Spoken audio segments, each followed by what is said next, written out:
کہتے ہیں زندگی اور موت اللہ کے ہاتھوں میں ہے، لیکن کسی اپنے کے مر جانے سے انسان کے دل کی کیا حالت ہوتی ہے، یہ صرف وہی جان سکتا ہے جس کا کوئی اپنا کسی موڑ پر ہمیشہ ہمیشہ کے لیے اس سے جدا ہو جائے۔ صبح تک جہاں ہر طرف خوشیوں کا سما تھا، اب وہاں ماتم کا ماحول چھایا ہوا تھا۔ پیشے کی تو جیسے ساری دنیا ہی لٹ چکی تھی، ایک ماں ہی تو تھی اس کی زندگی میں، اور اب وہ بھی موت کے حوالے ہو چکی تھی۔ پیشے اس قدر روئی کہ اسے سنبھالنا مشکل ہو گیا۔ اس کٹھن لمحے میں شہریار مرتضیٰ ہوت کے سبھی افراد نے اس کا بہت ساتھ دیا تھا۔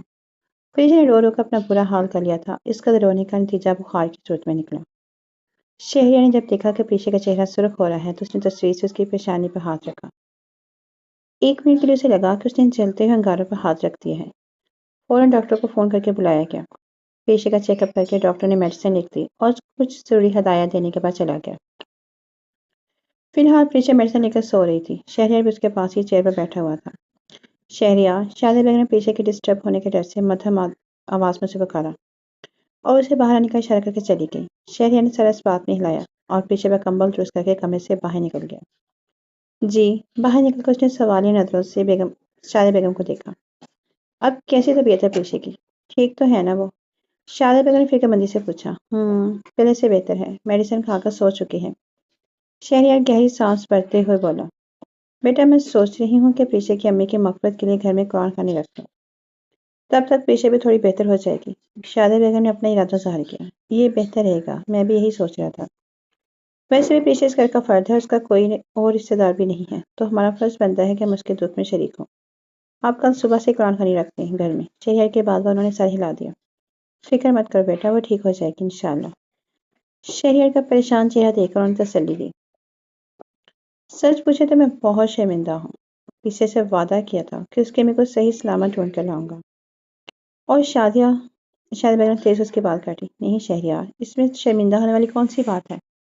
کسی نے خواب بھی نہیں سوچا ہوگا کہ پیشے جس دن بھاگی تھی اسی دن اس کی امی مر چکی تھی۔ سب نے یہی سوچا تھا کہ شاید وہ کہیں چلی گئی ہیں، مل جائیں گی، مگر سب قسمتوں کے کھیل۔ انسان کے وہم و گمان میں بھی جو نہیں ہوتا وہ اچانک سے ہو جاتا ہے۔ شادی بیگم نفی میں سر ہلاتی افسوس کرتے ہوئے بولی، خیر تم فکر مت کرو، سب ٹھیک ہو جائے گا۔ شہریار کو تسلی دے کر وہ آگے بڑھ گئی۔ جب شہریار واپس کمرے کی طرف بڑھ گیا، روم میں آئے تو پیشے جاگ رہی تھی اور بیڈ پر لیٹی چھت کو گھور رہی تھی۔ شہریار آہستہ قدموں سے چلتا اس کے پاس گیا اور بیڈ کے قریب پڑی چیئر پر بیٹھ گیا۔ پیشے خود پر شہریار کی نظروں کی تپش محسوس کر رہی تھی، مگر پھر بھی خاموشی سے چھت کو گھور رہی تھی۔ آئی ایم سوری پیشے، کچھ دیر کی خاموشی کے بعد شہریار بولا۔ پیشے نے چونکوں سے دیکھا۔ اس کی سوالیہ نگاہوں کا مطلب سمجھتے ہوئے پھر سے گویا ہوا، تم سے کیا وعدہ نبھا نہیں سکا۔ شہریار کہہ کر شرمندگی سے سر جھکا گیا۔ کوئی بات نہیں شہریار، اس میں آپ کی کیا غلطی ہے بھلا، اور پھر قسمت کا لکھا کون ٹال سکتا ہے۔ ویسے بھی آپ تھوڑی نہ جانتے تھے کہ وہ کہتے کہتے اس کی آنکھیں نم ہو گئی۔ حوصلہ رکھو پیشے، میں جانتا ہوں کہ تمہارا دکھ بہت بڑا ہے، لیکن مرنے والوں کے ساتھ مرا نہیں جاتا، تمہیں خود کو سنبھالنا ہوگا۔ شہریار اس کے ہاتھ تھامتے ہوئے بولا، کہنا بہت آسان ہوتا ہے شہریار، مگر کرنا اتنا ہی مشکل ہے۔ میری امی کے سوا اور تھا ہی کون میرے پاس۔ ابو کے مرنے کے بعد ہم دونوں ایک دوسرے کا سہارا تھے، اور اب وہ بھی مجھے چھوڑ کر چلی گئی۔ پیشے کے کہنے پر شہریار نے افسوس سے دیکھا۔ واقعی کہنا آسان ہوتا ہے مگر کرنا بہت مشکل۔ میں تمہارے دکھ کو نہیں سمجھ سکتا کیونکہ میرے پاس وہ سارے رشتے ہیں جن سے تم محروم رہی ہو۔ تمہاری امی کے ساتھ جو ہوا وہ بولنا آسان نہیں، لیکن تم کوشش تو کر سکتی ہو نا۔ خود کو مضبوط بناؤ، تمہاری امی چلی گئی تو کیا ہوا، یہاں تمہارے پاس اتنی ساری مائیں ہیں، اور پھر وہ پروردگار بھی تو ہے نا جو اپنے بندے سے 70 ماہ سے زیادہ محبت کرتا ہے۔ شہریار کے کہنے پر پیچھے نے سر اس بات میں ہلا دیا، تب بھی دروازے پر دستک ہوئی۔ دونوں نے چونک کر دروازے کی طرف دیکھا جہاں سارا ہاتھ میں سوپ کا پیالہ لیا کھڑی تھی۔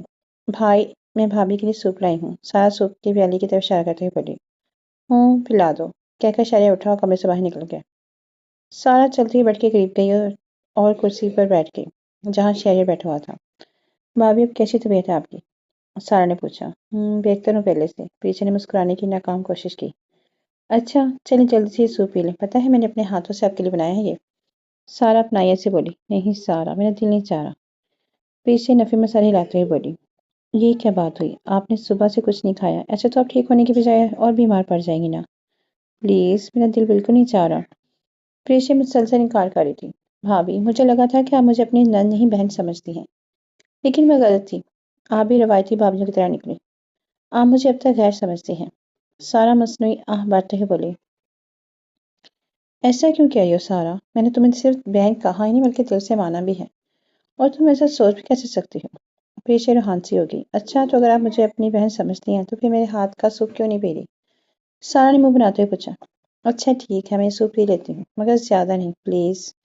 پیچھے ہار مانتے ہوئے بولی۔ ٹھیک ہے، کہہ کر سارا نے چمچ میں سوپ بھرا اور پیچھے کو پلانے لگی۔ نہ چاہتے ہوئے پیچھے کو سوپ پینا ہی پڑا۔ دروازہ کھولا اور منال اور فرال کمرے میں داخل ہوئی۔ منال بھاگ کر پیچھے کے پاس بیٹھ کر چڑھ گئی۔ ارے ارے منال، چچی کی طبیعت ٹھیک نہیں ہے، انہیں تنگ مت کرو۔ سارا منال کو دیکھتے ہوئے بولی۔ ارے کوئی بات نہیں، سارا بیٹھنے دو، کہہ کر پریشا نے منال کے پھولے ہوئے گالوں کو بوسہ دیا۔ تبھی بھی فرال بھی پریشا کے پاس پہنچ گئی۔ پری، میں آپ کے لیے پھول لائی ہوں، وہ پریشا کی طرف پھول بڑھاتے ہوئے بولی۔ Thank you. پریشا نے فرال سے پھول لیا اور اسے اٹھا کر اپنی گود میں بٹھا لیا۔ چچی، جب آپ ٹھیک ہو جائیں گی نا تب ہم کھیلیں گے، منال کے کہنے پر پریشا نے سر ہلا دیا۔ ٹھیک ہے، پھر میں آپ کو اور آپ کی فیوریٹ نوڈلز بھی بنا کے دوں گی، پریشا مسکراتے ہوئے بولی۔ وہ بچوں کے ساتھ مگن ہو کر اپنا کام کچھ دیر کے لیے بھول چکی تھی۔ ان تینوں کو مصروف دیکھ کر سارا مسکراتے ہوئے باہر نکل گئی۔ وہ لانچ میں ہی اور سب پریشان صورت لیے وہیں بیٹھے ہوئے تھے۔ کیسی ہے پیچھے سارا؟ سوپ پیا اس نے؟ سارا کو آتے دیکھ کر نادیہ بیگم نے سوال کیا۔ جی پھوپھو، سوپ میں نے پلا دیا ہے اور اب کافی بہتر ہے، منال اور فرال کے ساتھ باتیں کر رہی ہے۔ سارا نے اسے تسلی دی۔ چلو اللہ کا شکر ہے۔ ریملا بیٹا، تم منال اور فرال کو فریچے کے پاس ہی رہنے دینا، وہ دونوں اس کے پاس ہوں گی تو پیشنٹ کے ساتھ مصروف رہے گی اور جلد صحت یاب ہو جائے گی۔ شادیہ بیگم نے ریملا سے مخاطب ہوئی۔ امی اب فکر ہے، میں نے منال فرال سے کہہ دیا کہ پیشے کے پاس ہی رہیں گے۔ ریملا کی بات پر سب مطمئن ہو گئے۔ وقت کا کام ہے گزرنا، اور وہ گزر رہا تھا۔ وقت ریت کی مانند جو ہے، جو پھسلتا چلے جاتا ہے۔ وقت کبھی کسی کا نہیں ہو سکتا۔ کچھ دنوں میں پیچھے اچھی والی ہو چکی تھی۔ شہری اور باقی سب نے بھی اس کا بہت خیال رکھا تھا۔ پیچھے نے پہلے کی طرح کچن کی ذمہ داریاں سنبھالی تھی۔ نادیہ بیگم اور شیان صاحب کی فیملی واپس آ چکی تھی۔ سارا کے پیپرز ہو چکے تھے، اب وہ رزلٹ کے انتظار میں تھی۔ شادیہ بیگم نے سوچا کیوں نہ آج گھر میں جو بند کمرے اور اسٹور روم ان کی صفائی کروا لی جائے۔ شہریار کی شادی کے دنوں میں ان سب رومز میں گیسٹ رکے ہوئے تھے۔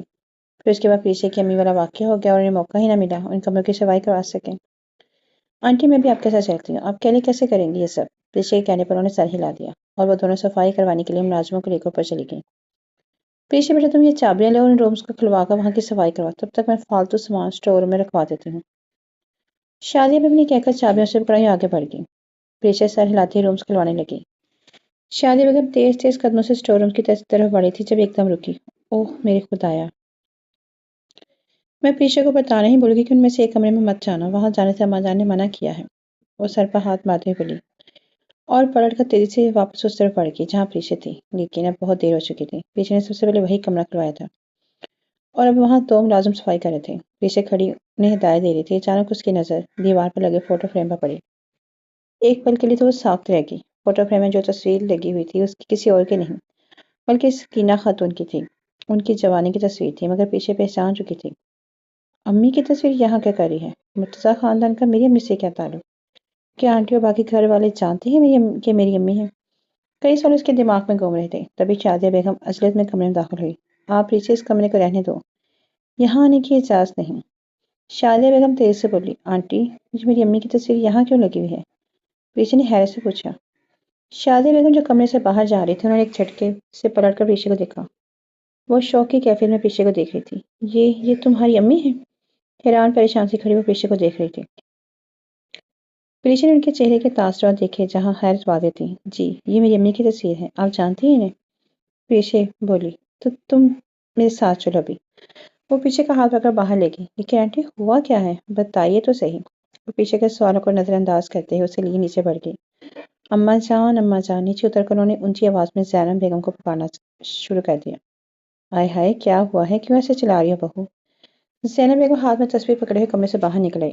شور سن کر ریملا بھابھی جو کچن میں تھی، سارا اور ہانیہ بھی لانچ میں آ گئی۔ شہریار جو آج گھر پر ہی تھا لان میں بیٹھا ہوا تھا، ماں سے کچھ ڈسکس کر رہا تھا۔ شور سن کر فوراً اندر آیا۔ اماں جان، آپ نے کہا تھا نا کہ پیچھے آپ کو اپنی اپنی سے لگتی ہے۔ آپ کا اندازہ بالکل صحیح تھا، پیچھے ہماری اپنی ہے۔ شادیہ بیگم کے کہنے پر پیچھے نے نہ سمجھے سے انہیں دیکھا۔ کیا مطلب ہے تیرا؟ زینب بیگم نے پوچھا۔ پیچھے سکینہ آپی کی بیٹی ہے۔ شادیہ بیگم نے بم پھوڑا۔ لان میں موجود سب کو سام سونگ گیا۔ سب شست سے پیشے کو دیکھے تھے۔ سب سے پہلے شہریار ہوش میں آیا۔ واٹ؟ پیشے سکینر پھپھو کی بیٹی ہے۔ اس نے پیشے کی طرف دیکھا اور خود ہکا بکا سے سب کی شکلیں دیکھ رہی تھی۔ پیشے بولے تم نے ہمیں بتایا نہیں کہ تم سکینہ کی بیٹی ہو۔ میری بیٹی سکینہ کی بیٹی؟ وہ پیشے کی طرف متوجہ ہوئی۔ دادو میں کیا بتاتی ہوں، مجھے تو خود ابھی پتہ چلا جب میں ان کی تصویر اس گھر میں دیکھی۔ پیشے رونی شکل بنا کر بولی، امی نے مجھے بتایا تھا کہ پسند کی شادی کرنے پر ان کی امی نے ان سے تعلق تو توڑ لیا، لیکن مجھے نہیں پتا تھا کہ وہ آپ لوگ ہیں۔ پیشے بولی، ہاں یہ سچ ہے۔ اس دن اس نے ہماری مرضی کے خلاف شادی کر لی اور میں نے اسے اس گھر سے نکال دیا۔ بعد میں مجھے احساس ہوا کہ جو بھی ہے، لیکن وہ ہے تو میری اولاد نہ۔ پھر سب نے اسے بہت ڈھونڈا لیکن وہ نہیں ملی، تو اتنے دنوں سے یہاں رہ رہی ہے۔ میں دل بار بار کہہ رہا تھا کہ تو میری اپنی ہے، مگر پھر بھی میں تمہیں پہچان نہ پائی تجھے۔ تو میری اپنی اولاد کی اولاد ہے، میری سکھوں کی بیٹی۔ زینب بیگم روتے ہوئے بولی۔ سب کی آنکھیں نم تھیں۔ سارا فوراً اپنے کمرے کی طرف بھاگی۔ اپنے کمرے پہنچ کر اس نے امبر کو ویڈیو کال کی۔ امبر آن لائن تھی، اس لیے اس نے فوراً کال ریسیو بھی کر لی۔ ہائی امبر، مجھے تمہیں بہت امپورٹنٹ بات بتانی ہے۔ سن کر تم خوشی سے پاگل ہو جاؤ گی، سارا بولی۔ اوف لڑکی، صبر کر جا، میں اتنا امپورٹنٹ کام کر رہی ہوں، بعد میں بات کریں گے، پھر بتانا۔ امبر مسروس انداز میں بولی، حد ہے، بھاڑ میں گیا تیرا کام۔ جو خبر میں سنانے جا رہی ہوں نا، وہ سن کر تو پاگل ہو جائے گی۔ سارا خوشی سے بولی، واہ، ڈونٹ ٹیل می، تو نے ماس کا پرپوز کر دیا ہے نا؟ کیونکہ میرے خیال سے یہی خبر مجھے پاگل کرنے والی ہے۔ امبر کی بات پر سارا کا دل کیا اس کا سر پھاڑ دے۔ اوف بیوقوف لڑکی، چپ کرو اور میری بات سنو۔ اچھا سنا، تمہیں پتہ ہے پریشا بھابی کون ہے؟ سارا پرجوش بولی، ہاں پریشا بھابی ہماری بھابی ہے اور شہریار بھائی کی بیوی ہے۔ امبر عام سے انداز میں بولی، اوف امبر، میں تمہارا سر پھاڑ دوں گی، چپ کرو اور سنو۔ پریشا بھابی سکینہ پھپھو کی بیٹی ہے۔ سارا کے طالب امبر اچھل پڑی، کیا ہماری سکینہ پھپھو کی بیٹی، یعنی کہ پریشا بھابی ہماری کزن بھی ہے؟ امبر حیرت سے بولی، ہاں، تمہیں کیسے پتا چلا؟ امبر نے پوچھا، بھابی نے ہمارے گھر میں اپنی امی یعنی کہ سکینہ پھپھو کی تصویر دیکھ لی ہے۔ وہ تو خود نہیں جانتی تھی کہ ہم سب کا سکینہ پھپھو سے کیا تعلق ہے۔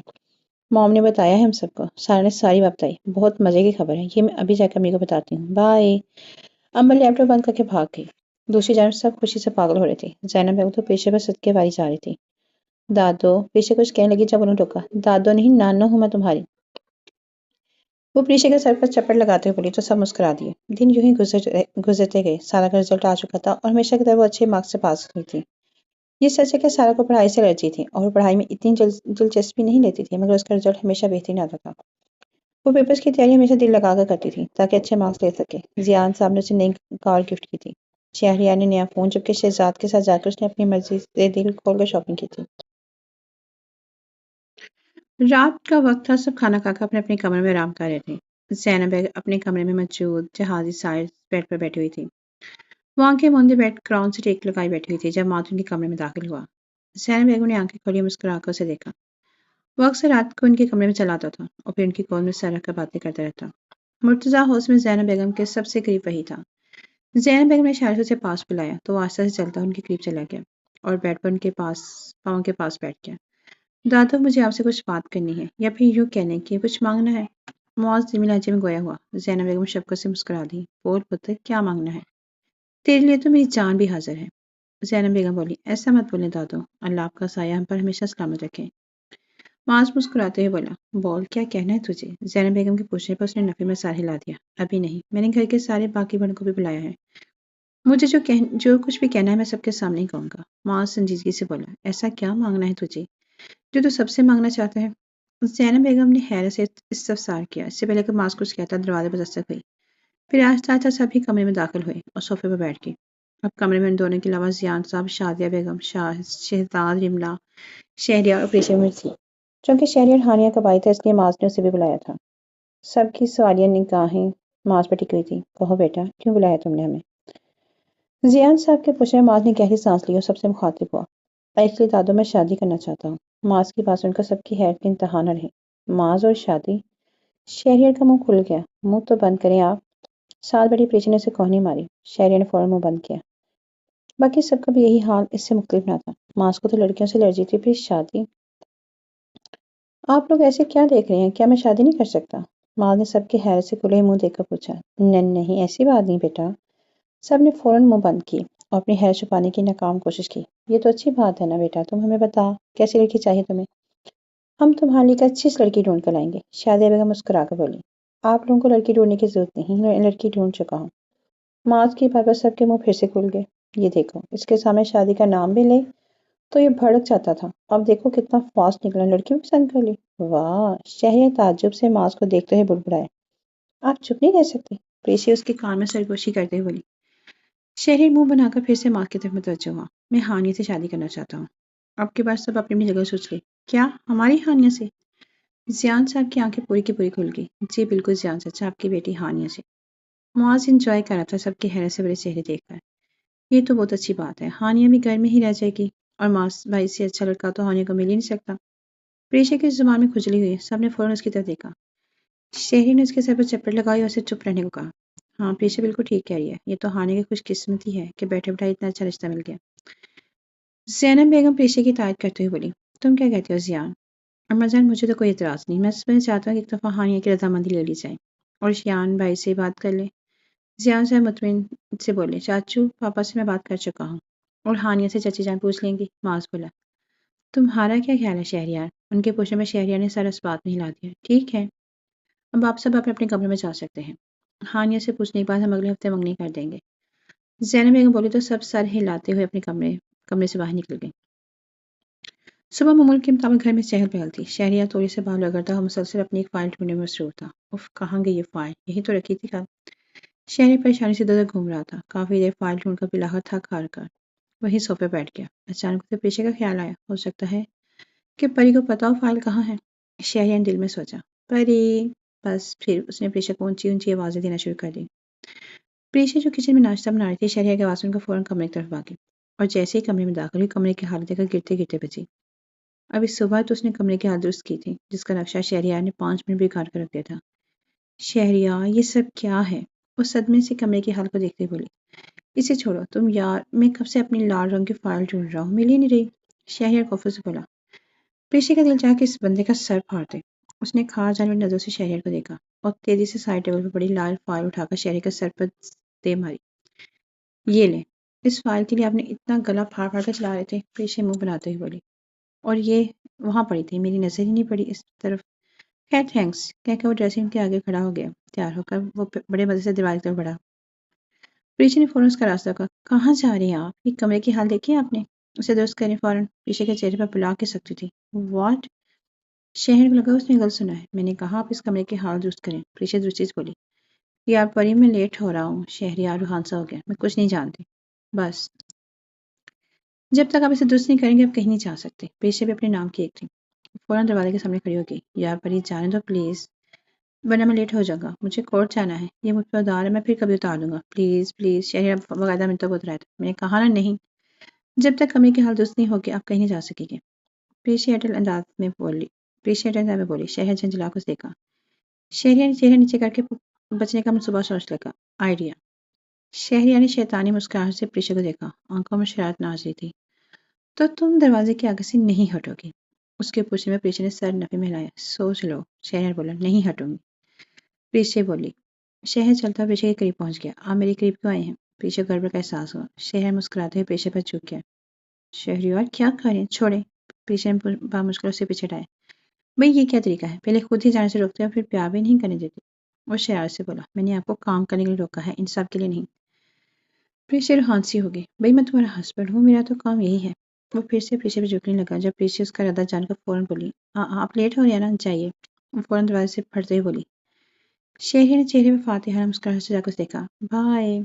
پریشا کے گال پر بوسہ دے کر وہ تیز سے باہر نکل گیا، جبکہ پریشا کا منہ کھلے کا کھلا رہ گیا۔ دروازے پر دستک ہوئی۔ ہانیہ جو کتاب پڑھ رہی تھی چونکی۔ وہ زیادہ تر ناشتہ اپنے روم میں کیا کرتی تھی۔ یس، ان چند منٹ میں شادی میں کمرے میں داخل ہوئی۔ مام آپ آئیے نا۔ ہانیہ اٹھ کر بیٹھ گئی۔ بیٹا مجھے تم سے کچھ بات کرنی ہے۔ شادی بیگم مدہ آواز میں گویا ہوئی۔ شور ماما، ہانیہ مصروف سے انداز میں بولی۔ بیٹا تمہارے پاپا اور دادا نے تمہاری ایک فیصلہ کیا ہے۔ فیصلہ تو انہوں نے قبول کو درست کیا ہے، مگر میرے خیال سے اس میں تمہاری رضامندی شامل ہونا لازم ہے۔ ان کے کہنے پر ہانیہ نے سوالی نظر سے ان کی طرف دیکھا۔ بیٹا میں تمہارے پاپا چاہتے کہ تمہاری شادی کر جائے معاذ کے ساتھ۔ شادی بیگم نے پم پھوڑا۔ واٹ ماما؟ مام آپ نے اتنا بڑا فیصلہ کے لیے ابھی مجھ سے پوچھا بغیر؟ ہانیہ کا چہرہ غصے سے سرخ ہو گیا تھا۔ شادی بیگم ہانیہ سے اتنی شدید ری ایکشن کی امید نہیں تھی۔ کیا ہو گیا ہے بیٹا، ہم کون سا کل ہی شادی کرنے لگے ہیں؟ میں تو بس تم سے پوچھ رہی ہوں کہ تمہیں اس رشتے سے کوئی اعتراض تو نہیں؟ شادی بیگم نے پوچھا تو ہانیہ خاموش ہوگی۔ دیکھو بیٹا، میں تمہاری ماں ہوں، تمہاری جو بھی فیصلہ کروں گی اس میں تمہاری بہتری ہوگی۔ اور معاش میں کوئی کمی بھی نہیں، اس لیے مجھے جاب ہاں میں چاہیے، اور اس میں تمہارا بھی تو فائدہ ہے، تمہیں ہم سے جدا ہو کر کہیں باہر نہیں جانا پڑے گا، اور ویسے بھی معاش میرے میرے بیٹے جیسا ہے، اگر تم اس سے شادی نہیں کرو گی تو میں سارا شادی اس سے کروا دوں گی۔ شادی بیگم نے سادہ لہجے میں اپنی بات مکمل کی۔ ہانے نے حیرت سے دیکھا، نہیں، میں کسی صورت سارا کی شادی معاذ کے ساتھ نہیں ہونے دے سکتی، وہ مجھ سے کم خوبصورت معمولی سی لڑکی اتنے بڑے بزنس مین سے شادی کرے، یہ مجھے قطعی منظور نہیں۔ ہانیہ نے دل میں سوچا، اوکے ماں، مجھے کوئی اعتراض نہیں۔ ہانیہ چہرے پر تلخ مسکراہٹ لیے بولی، سچ؟ تو پھر اگلے ہفتے ہم تمہاری منگنی رکھتے ہیں۔ شادیہ بیگم خوشی سے بولی، آف کورس، ہانیہ نے کہا۔ شادیہ بیگم نے ہانیہ کا سر پر بوسہ دیا اور خوشی خوشی باہر نکل گئی۔ سب لوگ ناشتہ کر چکے تھے سوائے سارا کے، کیونکہ وہ ابھی تک سو رہی تھی۔ وہاں سے ایک امپورٹنٹ میٹنگ کے سلسلے میں ملک سے باہر جا رہا تھا۔ ایک دفعہ پھر سے مرتضی ہاؤس میں خوشیوں کا سما تھا۔ شادیہ بیگم تو خوشی سے پھولے نہیں سما رہی تھی۔ پیچھے بیٹا جا کر سارا کو اٹھا دو، 10 بج گئے ابھی تک نہیں اٹھی۔ اف، ایک تو یہ لڑکی بھی نا، پتہ نہیں سسرال کا کیا کرے گی۔ شادیہ بیگم کوفت سے بولی۔ پیچھے مسکراتی سارا کمرے طرف بڑھ گئی۔ وہ سارے کمرے میں داخل ہوئی تو پورا کمرہ اندھیرے میں ڈوبا ہوا تھا۔ سارا منہ تک چادر اوڑے سو رہی تھی۔ پیچھے نے آگے بڑھ کے کھڑکیوں کے آگے سے پردے ہٹائے۔ چھن سے روشنی کمرے میں آنے لگی۔ پیچھے نے سارا کے چہرے سے چادر ہٹائی، اس کا فون پر الارم لگا کر پیچھے نے کان کے پاس رکھ دیا۔ سارا جو مزے سے سو رہی تھی ہڑبڑا کے اٹھی۔ اوف بھابھی، آپ نے تو ڈرا دیا، ایسے کون اٹھاتے ہیں بھلا؟ سارا نے منہ کے آگے ہاتھ رکھ کر جمائی رکھی۔ بھائی تمہاری بھی نیند بھی بہت پکی ہوتی ہے نا، آسان تھوڑی ہے تمہیں جگانا، پیچھے مسکراتے ہی بولی۔ مجھے ابھی اور سونا تھا۔ سارا آنکھیں ملتے ہوئے بولی، اوف لڑکی کتنا سو گئی، 10 بج چکے ہیں، اب اٹھو جلدی سے فریش ہو جائے۔ ارے واہ، آپ تو بڑا مسکرا رہی ہیں، ویسے کس بات پہ اتنی خوش ہیں؟ اس کے کھلے چہرے کو دیکھ کر سارا نے شرارت سے پوچھا۔ ہاں خوش تو ہوں میں، کیا پورا گھر خوش ہے؟ بات ہی ایسی ہے۔ پیچھے کہنے پر سارا نے فوراً پر سے نیچے سے اتری۔ سب اپنی اپنی شاپنگ میں لگے ہیں، اور تم بھی مجھے بتا دینا اگر تم نے شاپنگ کرنی ہے تو۔ پیچھے کمرہ ٹھیک کرتے ہوئے بولی۔ کیوں بھابھی، گھر میں کوئی فنکشن ہے کیا؟ سارا نے پوچھا تو پیچھے نے سارا اس بات میں لا دیا۔ ہاں، اگلے ہفتے منگنی ہے نا معذور آنے کی، پیچھے نے بتایا۔ سارا کو جھٹکا لگا۔ اس نے بھی کہیں سے پیچھے کی طرف دیکھا۔ واٹ، یہ کیسے ہو سکتا ہے؟ ہانی اپی مان گئی؟ سارا کی آنکھیں نم تھی، جو کچھ اس نے سوچا تھا سب کچھ اس کی توقعات کے برعکس ہو گیا تھا۔ کیوں؟ ہو سکتا ہے ہانیہ بھی مان گئی اور گھر کے باقی سب افراد بھی۔ میں نیچے جا رہی، تم بھی جلدی سے فریش ہو کر آ جاؤ۔ سارا لڑکھڑاتی نیچے بیٹھی چلی گئی۔ نہیں، یہ نہیں ہو سکتا، کس گناہ کی سزا دے رہے ہیں آپ مجھے اللہ میاں؟ سارا گھٹنوں میں سر چھپا کر رونے لگی۔ ایک جھٹکے سے اس نے سر اٹھایا۔ گناہ ہی تو کیا ہے میں نے؟ ایک نامحرم سے محبت کرنا گناہ ہی تو ہے، اور اسی گناہ کی سزا مل رہی ہے مجھے۔ کاش مجھے ماں سے محبت نہ ہوتی۔ سارا پچھتا رہی تھی، کیا میں یہ شادی رکوا دوں؟ نہیں، میں اپنے ہاتھوں سے اپنی بہن کی خوشیاں کیسے برباد کر سکتی ہوں؟ لیکن میں کیسے دیکھوں گی ماں کو کسی اور کا ہوتے ہوئے؟ کیا میں دیکھ سکوں گی اپنی محبت کو خود سے جدا ہوتے ہوئے؟ نہیں، میں نہیں دیکھ سکتی۔ اللہ پلیز میری مدد کریں، پلیز، میں نہیں دیکھ سکتی ماں کو کسی اور کا ہوتے ہوئے۔ پلیز، وہ منظر میرے لیے قیامت سے کم نہ ہوگا جب ماں کسی اور کی انگلی میں اپنے نام کی انگوٹھی پہناتے ہوئے۔ سارا بے تحاشا رو رہی تھی۔ پلیز اللہ میاں میری مدد کریں، کوئی تو راستہ دکھائیں پلیز۔ رو کر اس نے اپنا برا حال کر لیا تھا۔ میں نہیں رہوں گی یہاں، میں یہاں سے چلی جاؤں گی، دور، بہت دور۔ سارا نے سوچا اور فیصلہ کر چکی تھی۔ وہ تیزی سے اٹھی اور گاڑی کی چابی اٹھا کر باہر نکل گئی۔ ایک ہفتے بعد چوکیدار نے کھیڑ کھولا تو معاذ کی گاڑی مرتضی ہاؤس میں داخل ہوئی۔ وہ تیزی سے باہر نکلا اور رہائشی حصے کی طرف بڑھ گیا۔ السلام علیکم، لاج میں داخل ہوتے اس نے سب کو سلام کیا۔ وعلیکم السلام، آ گیا میرا پتر؟ زینب بیگم محبت سے گویا ہے۔ ارے معاذ بیٹا، آنے سے پہلے بتاتے تو صحیح۔ خیر، کیسی رہی تمہاری میٹنگ؟ شادیہ بیگم کچن سے باہر نکلتے ہوئے بولی۔ بہت اچھی، آپ کی دعائیں ہیں چچی جان۔ معاذ کا موڈ کافی خوشگوار تھا۔ چلو اللہ کا شکر، تم جلدی سے فریش ہو جاؤ، پھر مل کر کھانا کھاتے ہیں۔ شادیہ بیگم کے بعد میں معاذ سارے ہلاتے اپنے کمرے میں پڑ گیا۔ خوشگوار ماحول میں کھانا کھایا گیا۔ گھر کے سب ہی افراد موجود تھے سوائے سارا کے۔ معاذ نے حیرانی سے ادھر دیکھا مگر اسے سارا کہیں بھی نظر نہیں آئی۔ معاذ بیٹا، سب کی شاپنگ مکمل ہو گئی ہے سوائے تمہاری، منگنے میں صرف 2 دن باقی ہے، تم جلدی سے اپنی شاپنگ مکمل کر لو۔ شادیہ بیگم کے کہنے پر وہ ان کی طرف متوجہ ہوا۔ ٹھیک ہے چچی جان، سر ہلاتے ہوئے پھر سے ادھر دیکھنے لگا۔ بیٹا تم کچھ ڈھونڈ رہے ہو؟ شادیہ بیگم نے معاذ کی بے چینی محسوس کر لی تھی۔ نہیں چچی جان، بس میں سوچ رہا تھا کہ گھر کچھ ادھورا سا ہے، سارا کہیں نظر نہیں آ رہی، کہیں گئی ہے وہ؟ معاذ کے کہنے پر شادیہ بیگم نے حیرت سے دیکھا۔ تمہیں نہیں معلوم؟ شادیہ بیگم نے حیرت سے پوچھا۔ کیا؟ سارا یہاں نہیں ہے، وہ تو 2 دن پہلے ہی جرمنی چلی گئی۔ شادیہ بیگم کی بات سن کر وہ معاذ ششد رہ گیا۔ واٹ، جرمنی؟ جرمنی کیوں گئی وہ یوں اچانک؟ معاذ شوق سے بولا، وہ جرمنی کی یونیورسٹی میں پڑھنے گئی ہے، میں نے کہا تھا تمہاری منگنی تک رک جائیں، لیکن اس کی کلاسز سٹارٹ ہو چکی تھی اس لیے وہ نہیں رک سکی۔ شادیہ بیگم نے ساری بات بتائی۔ ماس حیران پریشان تھا، شادی بیگم کا چہرہ دیکھ رہا تھا۔